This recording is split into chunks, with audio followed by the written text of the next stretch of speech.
Olá, meu amigo, minha amiga. Enquanto a cadeia não vem, muitos criminosos tentam jogar cortinas de fumaça para ver se a gente não enxerga algo de muito importante que está acontecendo por trás. Ou seja, filas que estão conduzindo muitas dessas criaturas para a Papuda ou para Bangu 8. Vou conversar com vocês sobre as estratégias que estão em curso e também sobre os debates que estão acontecendo nas redes sociais e no jornalismo sobre as indicações que o presidente Lula fez para a PGR e para ocupar uma cadeira no Supremo Tribunal Federal, fatos que estão deixando segmentos do mundo paralelo da extrema-direita absolutamente apavorados, e eles querem neutralizar as consequências do que vai acontecer. Bom, mas antes de entrarmos aqui nos assuntos, quero convidar você que está chegando nesse instante ao nosso portal e não nos conhecia, para que você se inscreva aqui conosco, conheça também os nossos outros vídeos. Se você gostar, compartilhe, recomende, não se esqueça de dar o seu joinha, o seu comentário, e se puder, se inscreva também no nosso clube de membros, tá legal? Você que é muito bem-vindo e muito bem-vinda. Bom, gente, hoje, se vocês derem uma olhada nas redes sociais, vocês não vão ver referência nenhuma no campo da direita sobre a manifestação do domingo. Ué, o que aconteceu? Só utilizaram ali os parentes do senhor Clezão como frutas que foram chupadas e depois arremessadas para o lixo? Sim, é exatamente isso que aconteceu. Os familiares do senhor Clezão não receberão nenhum apoio do Flávio Bolsonaro, do Bananinha, do senhor Bolsonaro, que não vai tirar nem um centavo do seu Pix para dar para a família que ficou sem o pai, sem o marido, né? Porque ele simplesmente acreditou no banditismo e acabou preso e, com as comorbidades que tinha, acabou falecendo ali numa situação específica que aconteceu ali no presídio da Papuda. Essas pessoas vão ficar absolutamente abandonadas. O pastor que convocou a manifestação, que fez vídeos, quero saber se ele vai acolher a família, se vai dar algum tipo de apoio, né? Garanto a vocês que não, porque essa turma não tem nenhum tipo de histórico de solidariedade, de empatia, de preocupação com o outro. Sou Clezão, o inesquecível Clezão, já está esquecido, tá? Não vai ser mencionado em absolutamente nada a família, enfim. Perdeu e perdeu feio, né? Bom, nós já tínhamos dito que isso aconteceria aqui, porque essa gente não tem escrúpulos mesmo. Mas tem outras situações que estão acontecendo também. E o inelegível, entre uma publicação de coisa inútil e outra, entre uma ida a uma padaria, uma farmácia, uma caminhada para mostrar que ele é muito querido, né? Para tentar evitar de ir para a cadeia, ele está tentando um outro tipo de estratégia que não vai funcionar. A estratégia é tentar já minar um futuro ministro do Supremo Tribunal Federal para que ele se coloque como suspeito impedido. Hoje ele publicou o seguinte texto aqui contra o ministro Flávio Dino, que vai virar ministro do STF. Precisa apenas de 41 votos dos 81 senadores que tem no Senado. E ele vai conseguir os 41 votos também, como conseguirá o senhor Paulo Gonet, que a gente vai falar daqui a pouco. Bom, mas aí o inelegível colocou: não existe comunismo no Brasil, exclamou o imbecil que se acha Deus. Olha só, no trecho que o inelegível colocou, o Dino não diz isso. Ele não diz que não existe comunismo no Brasil. E aí ele pegou aqui uma frase, né, e colocou em cima do vídeo. Comunismo nunca deu certo no mundo inteiro. Essa gente reproduz isso como mantra, né? Isso nos faria ter uma reflexão inversa, né? Então, o capitalismo deu certo, né? O capitalismo deu certo em todos os lugares do mundo. Ou o capitalismo, de fato, não tem nenhum tipo de falha. E tem algum lugar do mundo efetivamente comunista, como se idealmente, né, se imaginou? Eu já fiz um vídeo aqui com vocês explicando sobre questões relacionadas a comunismo e socialismo, e vou colocar na primeira descrição hoje dos comentários aqui do nosso encontro de hoje, para você assistir, se você não assistiu, que tem umas coisas ali que você não vê nos debates aqui que essa gente coloca de uma maneira geral, né? Mas entrando aqui no vídeo, a criatura colocou isso aqui: o comunismo nunca deu certo no mundo inteiro. E pegou um trechinho aqui da fala do Dino. Vamos lá. Entendeu? Nasce algum daqui a 20 anos, um século. Porque o nome comunismo, socialismo, são nomes bonitos. Governador, parênteses, comunismo é mais bonito que capitalismo. É assim, capitalismo é a ditadura do capital. Socialismo é o social. Comunismo é comunhão. Não é mais bonito. Não se conhece regime comunista no mundo, na história do mundo, que não seja ditadura. Aí é o seguinte, né? É a frasinha que o bolsonarismo usa, né? Assim, gente, a ditadura é ditadura. Ela pode ser comunista, pode ser parlamentarista, pode ser presidencial, pode ser qualquer tipo, né? Ditadura é ditadura. Nós no Brasil aqui tivemos uma ditadura militar. Ela foi uma ditadura capitalista? Foi, porque o regime era capitalista aqui no nosso país, né? Ela fez alguma coisa a favor do povo? As ditaduras militares espalhadas no mundo são ditaduras o quê? Socialistas ou capitalistas? 99% são ditaduras capitalistas. Então, é uma conversa muito distorcida que essa gente faz. E aí, quando você pega alguns indicadores, se você pegar aqui, gente, vocês podem pesquisar à vontade no Google, tá? Os países mais pobres que têm o IDH mais baixo no planeta são todos capitalistas.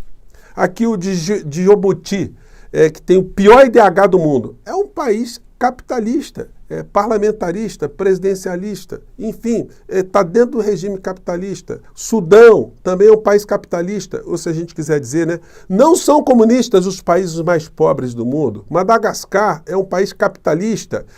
Gâmbia não é comunista, capitalista. Etiópia, Eritreia, Guiné-Bissau, e a gente pode arrastar aqui o mouse aqui para baixo, ó, Libéria, Congo, República Democrática do Congo, Afeganistão, Serra Leoa, Guiné e Iêmen. Gente, então é um discurso muito distorcido que essas pessoas fazem, né? Os países aqui mais pobres do mundo em relação ao IDH. Níger é capitalista, República Centro-Africana capitalista, Chad capitalista, Sudão do Sul capitalista, Burundi, Mali, por aí vai. Se a gente quiser pegar assim, mas os Estados Unidos é um país capitalista que deu certo. Mas deu certo para quem? Não tem assistência social. Quando foi agora na pandemia, as pessoas ficaram com medo de ir para o hospital, porque a saúde é, em geral, privada, e as pessoas tinham medo de terem que pagar alguma coisa. Quantas pessoas não foram buscar os seus mortos nos hospitais porque tinham medo de chegar lá e encontrarem uma conta estratosférica? Os Estados Unidos teve um número de mortos absolutamente estratosférico. Isso significa o quê? As pessoas que não têm previdência social, não têm uma saúde integral para toda a população, enfim, tem os seus problemas, né? Então o capitalismo deu certo para quem? O Brasil é um país capitalista. Mas tem 100 milhões de brasileiros que vivem numa situação de precariedade material muito grande. Então, aqui deu certo o capitalismo aqui. Então, é uma discussão, gente, que coloca muitos estelionatários, né, para a gente refletir, né, para a gente, inclusive, combater as mentiras que eles dizem o tempo todo. Uma dessas criaturas que está ajudando a jogar alguma cortina de fumaça é o senhor Gustavo Gaia, que publicou um vídeo hoje com esse título aqui, tá? Lula quer um Hitler no Supremo Tribunal Federal, mas podemos impedir. Olha, essa gente que fez essa manifestação pífia de domingo, eles agora querem impedir o ministro Flávio Dino de virar ministro do Supremo Tribunal Federal. E esse também está querendo colocar ali o ministro Flávio Dino como suspeito e impedido. Mas não vai colar não, meu amigo. Quando tiver seu processo lá, que você for julgado, eu acho que você vai ter surpresas muito desagradáveis, né? Hoje ele fez um ataque com o ministro Flávio Dino, dizendo que vai fazer uma campanha para impedir que ele assuma a cadeira lá no STF. Será? Vamos ver um trechinho aqui das calhordices que essa gente utiliza como ferramenta, né? Vamos ver. E vamos desmascarar nessas ferramentas, né? É ruim ter um ditador no STF, imagina ter dois, só que esse segundo, 1000 vezes pior. Você com certeza conhece esse cidadão que está aqui no centro desse vídeo. Esse aqui é o Flávio Dino. Foi governador do Maranhão, um comunista declarado, apoiador do comunismo, do Partido Comunista, que agora saiu do Partido Comunista recentemente, mas está no Partido Socialista, é o ministro da Justiça. Aquele ministro da Justiça que o seu ministério encontrou com a dama do tráfico, que vai para regiões... Aí veio o rosário de agressões, tem acesso livre ali aos colegas do narcotráfico, que apagou os vídeos do 8 de janeiro, o que acabou levando várias pessoas inocentes a serem presas, e que disse isso aqui, que por si só já deveria excluí-lo da possibilidade de ser o ministro do STF. Dá uma olhada. Todas as plataformas. Esse tempo da autorregulação, da ausência de regulação da liberdade de expressão, como valor absoluto, que é uma fraude, que é uma falcatrua, esse tempo acabou no Brasil. Esse tempo da liberdade de expressão acabou. Acabou. Isso foi sepultado. Isso foi sepultado. Então aqui nós temos um ministro da Justiça que diz abertamente que esse tempo da liberdade de expressão acabou no Brasil. Gente, eu certamente não terei algum tipo de possibilidade, né, de debater com esse senhor Gustavo Gaia em algum ambiente, né? Em universidade a gente já debateu com muitas pessoas da direita, conservadores, né, liberais, enfim. Sempre num nível respeitoso, mas se eu tivesse a oportunidade de me deparar com essa criatura, eu diria: senhor Gustavo Gaia, o senhor é um criminoso, né? O senhor é um bandido, o senhor é mentiroso, o senhor distorce a realidade e pensa que as pessoas não estão percebendo. O ministro Flávio Dino, ele simplesmente disse que o tempo da autorregulamentação, do faz tudo, né, nas big techs como um valor supremo, esse tempo acabou. Portanto, os mentirosos, criminosos, como o senhor, que utiliza as redes para fazer esse tipo de mentira, esse tempo acabou e, de fato, está em vias, né, de ter algum tipo de regulamentação. Essa história deu uma baixada, né? Ela saiu do debate do cotidiano, mas ela deve ser retomada para evitar justamente que criminosos façam da política nas redes sociais uma ferramenta, né, de iludir as pessoas, de destruir valores, enfim, né? Bom, agora vamos aqui para um outro assunto que está mexendo muito com todo mundo e que é um tema que nos interessa muito aqui no nosso portal pelos aspectos jurídicos que a gente sempre tratou. Eu fiz mais de 20 representações contra o governo Bolsonaro e que foram emparedadas pelo senhor Augusto Aras e a senhora Lindora Araújo. Algumas eu vou retomar agora com o novo Procurador-Geral da República. Então, vamos aguardar a indicação que o presidente Lula fez para ver se haverá ali um comportamento republicano do futuro Procurador-Geral da República, que vai passar na sabatina do Senado. Ele vai ser colocado ali. Mas por que o presidente Lula escolheu alguém com esse perfil? Os jornais estão colocando aqui, né, uma situação como essa aqui, né? O título é: fora da lista tríplice, ex-sócio de Gilmar será PGR. Existiam nomes com pensamentos mais progressistas dentro da Procuradoria-Geral da República. Mas o que levou o presidente Lula a indicar o senhor Paulo Gonet? Isso traz ao debate uma questão que eu já ventilei ontem no nosso encontro e que deve ser objeto aqui de várias discussões. Isso tem a ver com a falta de conexão que o presidente da República está tendo com setores muito importantes do debate público aqui no nosso país. Porque se houvesse uma abertura para um debate mais amplo, muitas pessoas diriam para o presidente Lula: presidente, coloque uma pessoa mais progressista, alguém comprometido com a república do nosso país, com os valores democráticos, que não queira sepultar algumas situações que o senhor Augusto Aras e a senhora Lindora fizeram, que recupere tudo aquilo que foi colocado na pandemia da Covid, na CPI, para que os criminosos sejam responsabilizados. Essas eram questões fundamentais. Não quer dizer que o senhor Gonet, que ele vá passar pano para essa história toda. Vamos aguardar, como eu disse para vocês, pelo menos agora dentro do ambiente democrático nós poderemos cobrar de maneira muito firme, né? E nós faremos isso aqui no nosso portal. Esse distanciamento, ele prejudica muito o avanço das forças sociais progressistas aqui no nosso país. O presidente da República, ele acaba fazendo política mais cercado ali da estrutura tradicional da política de gabinetes, da política ali das articulações, do que um envolvimento maior, uma pressão maior da sociedade. Por isso que eu sempre comentei aqui da importância do presidente fazer lives, né?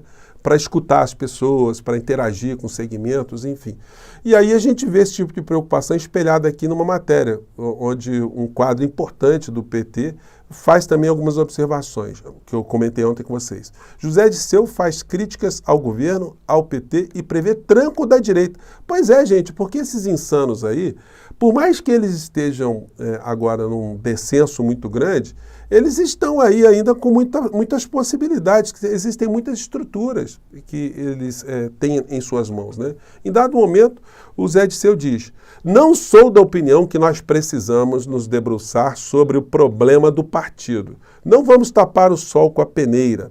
Nós não aguentamos o tranco da direita como nós estamos. E a direita vai nos dar um tranco, nós conhecemos ela. Há esse ambiente agora, político, negociação com Arthur Lira, mas essa não é a realidade. Se nós formos derrotados em 2024, eles vão tomar mais um naco do governo, declarou. Gente, é como a política está funcionando. Então, quanto mais o presidente da República tiver um amparo da sociedade, tiver uma articulação com a sociedade, mais as pautas podem avançar. Se a gente deixar cada vez mais que as forças do atraso se fortaleçam, os nossos passos ficam muito mais dificultados. Mais à frente, a gente abre espaço justamente para tomar um tranco, como diz aqui o ex-ministro Zé Dirceu, que nesse ponto aí eu concordo com ele integralmente. Gente, são questões aí que a gente vai nos debruçar muito aqui no nosso portal, que a gente vai conversar mais adiante. Por hoje eu fico por aqui. Um grande abraço, mais tarde eu volto, tá bom? Tchau!